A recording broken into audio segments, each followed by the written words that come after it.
Sohinki. Quantic Dream's newest game, Beyond Two Souls, presents a heartfelt story about a girl with a strange gift, and with the likes of Ellen Page and Willem Dafoe supporting the narrative with some fine performances. So is Beyond Two Souls a gift to gaming, or is it more of a curse? Let's find out. I found you by the side of the road, in the middle of nowhere. Was there an accident?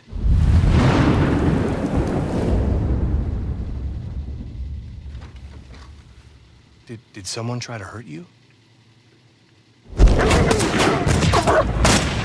In Beyond Two Souls, you play as Jodie, a girl who since she was born has been tethered to a being from another dimension. The spirit's name is Aiden, and while he sometimes acts up, he seems mostly benevolent as far as how he treats Jodie. That being said, he can be very protective and rash, and it's not long before Aiden starts getting Jodie into trouble. It's hard to start from the beginning of the story to set it up because the entire game is very anachronic. You jump back and forth on Jodie's timeline, experiencing different events in various stages of her life, each one telling of how certain things came to be and why Jodie is the way she is. Most of her early life is spent on a base in a research facility. The lead researcher is a man named Nathan Dawkins, and the program he runs along with Cole Freeman is built to study special cases like Jodie. While she can't directly control Aiden, he can't stray too far, and as they grow close to one another, he seems to listen to her for the most part. Naturally, a girl in a research facility that can control a spirit doesn't go long before being noticed by the government, and in her later teenage years, Jodie is handed over to the CIA as her powers have very clear implications as far as espionage. The story in Beyond Two Souls is definitely the highlight, and the thrill of controlling how the story plays out is the main reason you play it. Obviously, graphically it looks great, and the voice acting, as you'd expect, is top-notch. The real question is, how does it play? The gameplay in Quantic Dream's newest title is very similar to its predecessor, Heavy Rain. A large portion of the game is played through QuickTime events, and while you are given relatively free rein to explore the small areas that you find yourself in, the game is very much scripted. It's not a bad thing, it's just something that you have to know going in. That being said, the script for Beyond, much like Heavy Rain, is quite a complex one, and the decisions you make and your success or failure in certain tasks seems to impact the story and ultimately the ending in pretty meaningful ways. These decisions are big and small, and some more clear than others. It would honestly take multiple playthroughs to see just how each action affects how the story plays out, but I did get a sense going through that there was at least some impact with each decision. A few of the shorter chapters did seem a bit thrown in just to include some of these decisions, but it didn't bother me too much. I have to say though, jumping around in the timeline, while it definitely makes sense from a story standpoint, can be a little off-putting at times as far as tempo and pacing later on in the game. While one second you can be fighting off spirits in a quarantined CIA facility, the next you might be in an apartment doing such exciting things as putting dirty clothes in a hamper and cooking dinner. Again, not a huge issue, and the order of events ends up being satisfying from a story perspective, but it was something that bothered me a little bit.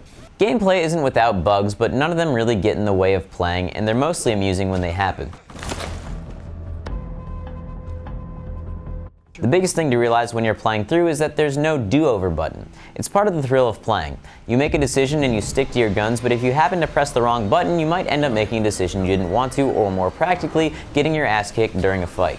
A lot of the combat in Beyond is done by flicking the right stick in the direction of Jodie's current action. A minor issue is that sometimes the way she's moving can be hard to see, but the mechanic works for the most part. Other than the fact that you only follow the storyline of one character, the biggest change gameplay-wise between Heavy Rain and Beyond Two Souls is the addition of Aiden. For a decent chunk of the game, you can freely switch between controlling Jodie and Aiden, though you don't always have things to do as a spirit. Because you're tethered to Jodie, you can never stray too far from her, so while Aiden can pass through most walls, solving certain sections involves getting him close enough to do what he needs to do.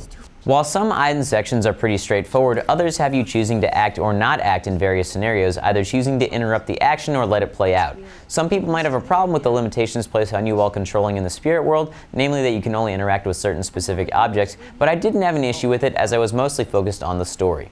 One thing that did bug me from a gameplay perspective is that some of the things you were able to control seemed a bit arbitrary.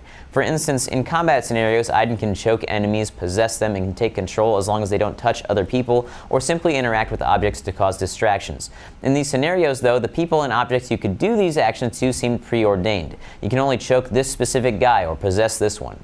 Thinking back, it was probably my biggest problem with the game, but again, I didn't have a huge problem. It's worth mentioning that there is co-op for Beyond Two Souls, allowing one player to control Jodie and one to control Aiden, but I didn't get to test this feature out to see how well it worked.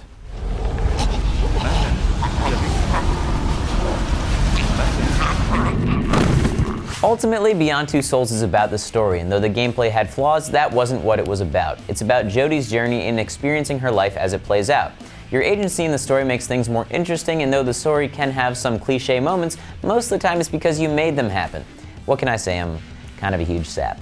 To be quite honest, the story in Beyond Two Souls ended up surprising me and was not at all what I expected. Even after playing through, I'm still rethinking some of my decisions and wondering what I would have done differently if I had played it a second time. It really was intriguing, and though it had some flaws, it still made a pretty big impact on me. I give Beyond Two Souls an 8.5 out of 10. Come for the story, ignore the flaws. It's pretty worth it.